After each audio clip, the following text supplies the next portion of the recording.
Hello दोस्तों, हमारे YouTube channel में आप सभी का स्वागत है। तो दोस्तों, आज के इस वीडियो में हम Mazagon docks builders, GRSE, Cochin shipyard and HAL stock को डिस्कस करने वाले हैं। इन स्टॉक्स के अंदर आज के दिन हमें बढ़िया तेजी देखने को मिल रही है। तेजी के पीछे रीजंस क्या है, आई थिंक सबको मालूम ये होगी ही। चलो फिर भी थोड़ा सा डिस्कस कर लेते हैं।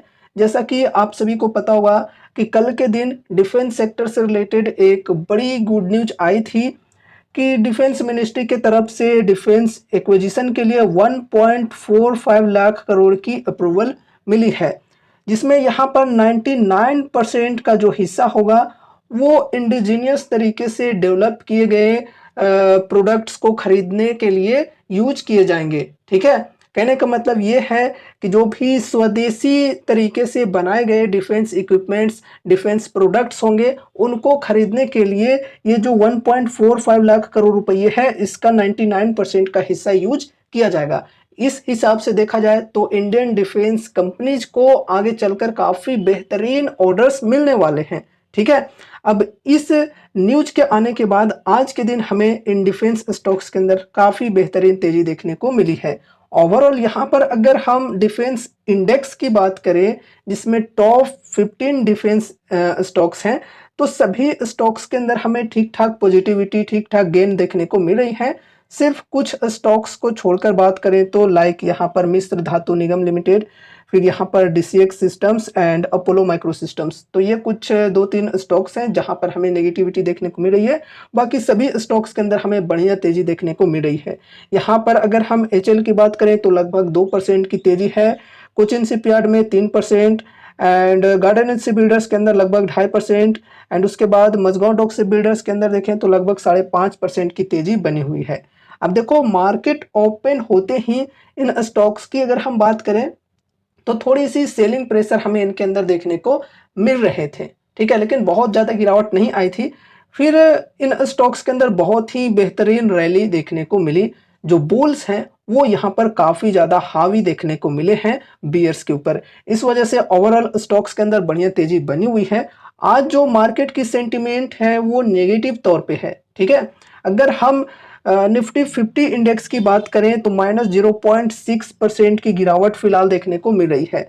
आज निफ्टी 50 इंडेक्स जो हमारा है ये गैप डाउन होकर ओपन हुआ है। ठीक है, एंड ये एक सपोर्ट की लेवल है 25,100 के अप्रोक्स। तो इस सपोर्ट के लेवल पर फिलहाल निफ्टी 50 इंडेक्स हमारा ट्रेड कर रहा है। अगर हम अपने और भी इंडाइसेस की बात करें, लाइक यहाँ पर निफ्टी 50 की बात करें, निफ्टी नेक्स्ट 50 की बात करें, निफ्टी 100 की बात करें, मिड कैप 50, मिड कैप 100 की बात करें, तो ये सभी इंडेक्सेस के अंदर हमें गिरावटें देखने को मिल रही हैं ठीक ठाक। यहाँ पर अगर हम स्मॉल कैप्स की बात करें तो large cap and mid caps के मुकाबले में यहाँ पर थोड़ी सी स्थिति हमें ठीक ठाक देखने को मिल रही है। लाइक यहाँ पर स्मॉल कैप 100 की बात करें तो 0.02% की एक छोटी सी गेन देखने को मिल रही है। स्मॉल कैप 50 की बात की जाए तो यहाँ पर छोटी सी लॉस देखने को मिल रही है -0.01% की। स्मॉल कैप 250 की बात करें तो छोटी सी तेजी यहाँ पर भी है 0.28% की। ठीक है, तो आज mid cap and large caps की तुलना में स्मॉल कैप्स कम पिट रहे हैं। ठीक है, तो यहाँ पर जो गिरावटें हैं आज के दिन हमारे बाजार में, इसके पीछे रीजंस क्या हैं ये समझते हैं। तो देखो, हमारे बाजार में ऐसी कुछ भी प्रॉब्लम्स नहीं आई हैं। जो गिरावटें हैं वो ग्लोबल मार्केट्स की वजह से हैं। ठीक है, अगर यहाँ पर हम एशियन मार्केट्स की बात करें, लाइक हैंगसेंग की बात करें, तो लगभग 1.25% की गिरावट यहाँ पर देखने को मिल रही है। फिर यहाँ पर निक्की 225 की बात करें, यानी कि जो जापान की इंडेक्स है, देख सकते हो यहाँ पर लगभग 4.25% की गिरावट यहाँ पर भी हमें देखने को मिल रही है। फिर यहाँ पर हम इनके कंपैरिजन में अगर अपने सेंसेक्स इंडेक्स की बात करें तो सिर्फ 0.5% की गिरावट है। ठीक है, एंड उसके बाद यहाँ पर हम यूरोपियन मार्केट्स की बात करें तो FTSE 100 के अंदर 0.78% की गिरावट है। फिर यहाँ पर USA के मार्केट्स की बात करें तो डाउ जोन्स देखो 1.5% की गिरावट देखने को मिल रहा है। फिर नैस्डैक की बात करें तो लगभग 3.25% की गिरावट है यहाँ पर। रसेल 2000 की बात की जाए तो लगभग 3% की गिरावट है यहाँ पर भी। S&P 500 की बात की जाए तो लगभग 2% की गिरावट यहाँ पर भी देखने को मिल रही है।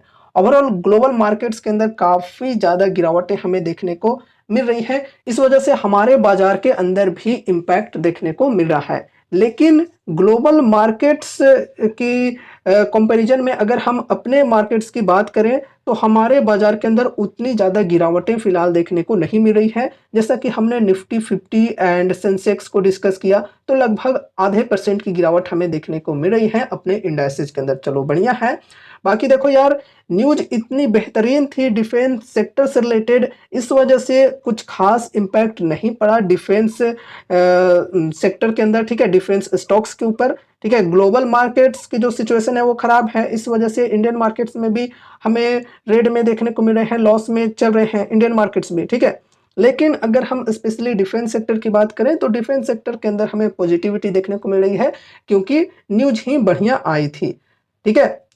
चलो, न्यूज के वजह से इन स्टॉक्स के अंदर काफी बेहतरीन तेजी बनी हुई है। यहाँ पर अब हम मजगांव डॉक से बिल्डर्स को डिस्कस करते हैं।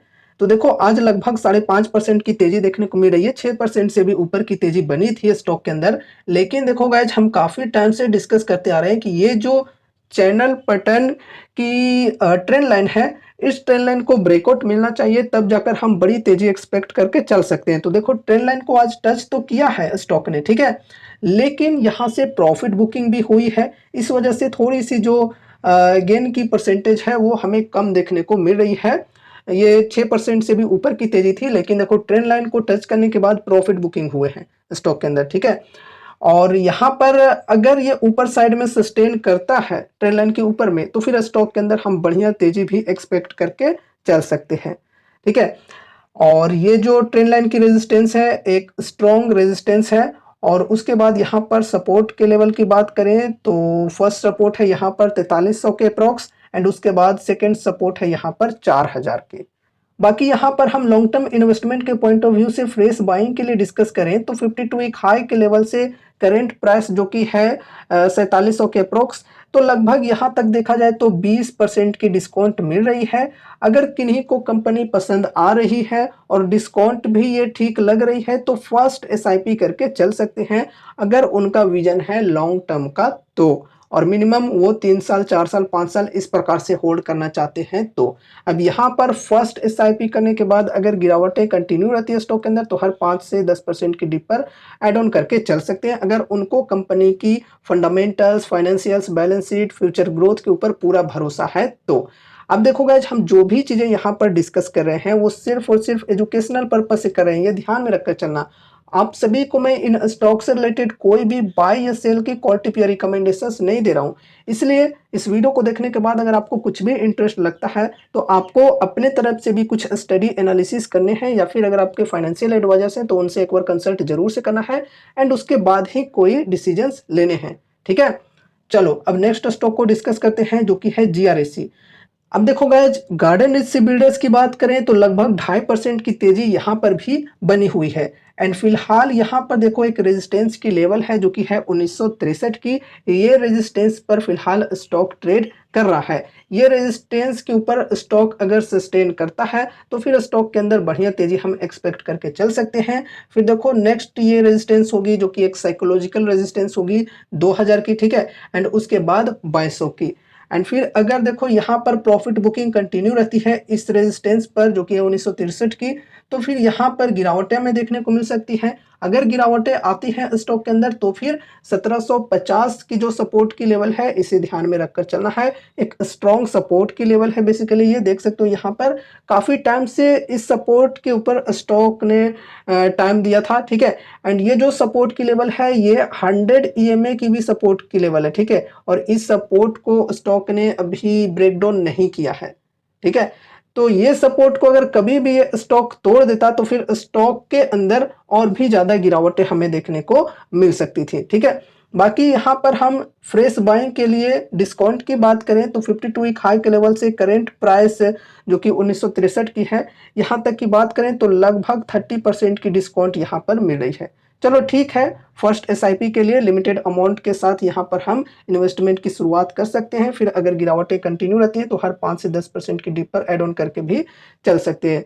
लेकिन ध्यान में रखना है कि एड ऑन करने के चक्कर में ऐसा ना हो कि अपने पोर्टफोलियो का एक बहुत ही बड़ा वेटेज सिर्फ इस एक स्टॉक के अंदर दे दिया, ऐसे में रिस्क काफी ज्यादा बढ़ सकती है। अब चलो यहाँ पर थर्ड स्टॉक को डिस्कस करते हैं जो कि है कोचिन शिपयार्ड। कोचिन शिपयार्ड के अंदर लगभग 3% की तेजी आज बनी हुई है। एंड देखो यहाँ पर ये जो सपोर्ट की लेवल है 1872 की, इस सपोर्ट के लेवल से स्टॉक के अंदर हमें तेजी देखने को मिली है। अब देखो अगर तेजी कंटिन्यू रहती है तो यहाँ पर ये जो फर्स्ट रेजिस्टेंस है 2116 की, इसे ध्यान में रखकर चलना है। अब देखो बढ़िया तेजी हम तभी एक्सपेक्ट कर सकते हैं यहाँ पर जब ये जो चैनल पैटर्न की ट्रेंड लाइन है इसको ब्रेकआउट मिले। ठीक है, अगर ब्रेकआउट मिलता है बढ़िया वॉल्यूम के साथ में, बड़ी कैंडल के साथ में, तो फिर स्टॉक के अंदर हम बड़ी तेजी एक्सपेक्ट करके चल सकते हैं। यहाँ पर हम सपोर्ट के लेवल्स की बात करें तो फर्स्ट सपोर्ट है यहाँ पर ये 1872 की। एंड उसके बाद देखो ये जो चैनल पैटर्न की ट्रेंड लाइन है ये भी एक स्ट्रॉन्ग सपोर्ट के तौर पे वर्क कर रही है। ठीक है, तो ये सपोर्ट अगर टूटती है तो फिर स्टॉक के अंदर और भी गिरावटें हमें देखने को मिल सकती है। फिर नेक्स्ट सपोर्ट होगी यहाँ पर 1627 की। बाकी यहाँ पर अगर हम डिस्काउंट की बात करें तो 52 वीक हाई के लेवल से करंट प्राइस जो कि है 1938 के अप्रोक्स, यहाँ तक की बात करें तो लगभग 34-35% की डिस्काउंट यहाँ पर भी मिल रही है। ठीक है, तो फर्स्ट एसआईपी के लिए यहाँ पर भी डिस्काउंट ठीक ठाक मिल रही है। और अगर किन्हीं को ये कंपनी पसंद है, कंपनी के फ्यूचर ग्रोथ के ऊपर पूरा भरोसा है, लॉन्ग टर्म के लिए होल्ड करना चाहते हैं, 3 साल 4 साल 5 साल इस प्रकार से मिनिमम उनका विजन है होल्ड करने का, तो फिर यहाँ पर फर्स्ट एसआईपी करके चल सकते हैं। फिर अगर गिरावटें कंटिन्यू रहती हैं तो हर 5 से 10% की डिप पर एड ऑन करके भी चल सकते हैं अगर आपको कंपनी पसंद है तो। ठीक है, और लिमिटेड वेटेज के साथ ही चलेंगे गाइज, बहुत ही ज़्यादा वेटेज नहीं देंगे, ऐसे में रिस्क काफ़ी ज़्यादा बढ़ सकती है। अपने पोर्टफोलियो में डाइवर्सिफिकेशन रखना भी जरूरी है। अब चलो नेक्स्ट स्टॉक को डिस्कस करते हैं जो कि है एचएल। तो एचएल के अंदर आज के दिन हमें लगभग 2% की तेजी देखने को मिल रही है।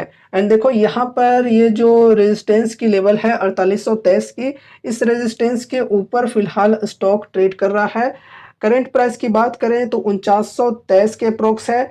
अगर यहाँ पर हम डिस्काउंट की बात करें तो 52 वीक हाई के लेवल से करंट प्राइस तक की बात की जाए तो लगभग 13-14% की डिस्काउंट मिल रही है। लेकिन इससे भी बेटर डिस्काउंट हमें पहले मिल रहे थे, काफ़ी टाइम हमने डिस्कस भी किया था। 15-20% की जो डिस्काउंट्स हैं वो इस स्टॉक के अंदर हमें काफ़ी टाइम से मिल रहे हैं। ठीक है, और यहाँ पर अगर हम सपोर्ट एंड रेजिस्टेंस के लेवल्स की बात करें तो फर्स्ट यहाँ पर रेजिस्टेंस है ये 5080 के अप्रोक्स।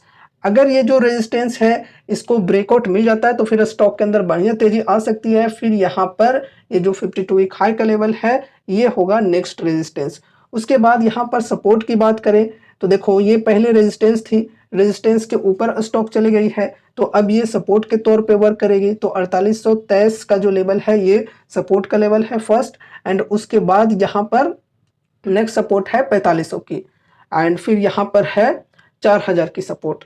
बाकी देखो ये जो 4000 की लेवल है ये एक स्ट्रॉन्ग सपोर्ट के तौर पे वर्क कर रही है और ये 100 EMA की भी सपोर्ट की लेवल है। तो हमने पिछले टाइम डिस्कस भी किया था कि ये जो मतलब 4500 की लेवल है ये एक स्ट्रॉन्ग सपोर्ट की लेवल है, 100 EMA की लेवल है। अगर ये जो लेवल है ये टूट जाती है तो फिर स्टॉक के अंदर और भी बड़ी गिरावटें हमें देखने को मिल सकती हैं। लेकिन पास्ट की परफॉर्मेंस के अनुसार अगर हम बात करें तो जब जब 100 EMA को स्टॉक ने टच किया है तब तब स्टॉक के अंदर हमें बढ़िया रैली देखने को मिली है। ठीक है, लेकिन ऐसा भी नहीं है कि 1-2 दिन में तुरंत से रैली आ गई। ठीक है, तो टाइम लगता है, तो धीरे धीरे करके स्टॉक्स के अंदर बढ़िया रैली आए हैं पास्ट में जब भी 100 EMA को स्टॉक ने टच किया है। उस हिसाब से देखा जाए तो स्टॉक के अंदर बढ़िया रैली आ सकती है। लेकिन दोस्तों देखो मार्केट में हम हमेशा 100% सही नहीं हो सकते हैं। ठीक है, ये भी ध्यान में रखकर चलना है, मार्केट में कुछ भी हो सकता है। तो दोस्तों ये रही हमारी आज की वीडियो कुछ पॉपुलर डिफेंस स्टॉक्स के ऊपर। उम्मीद है कि इस वीडियो के माध्यम से आपको कुछ यूजफुल इन्फॉर्मेशन मिले होंगे। तो वीडियो को लाइक करके चैनल को सब्सक्राइब कर देना और मिलते हैं अगले नए वीडियोज के साथ। तब तक के लिए बाय बाय।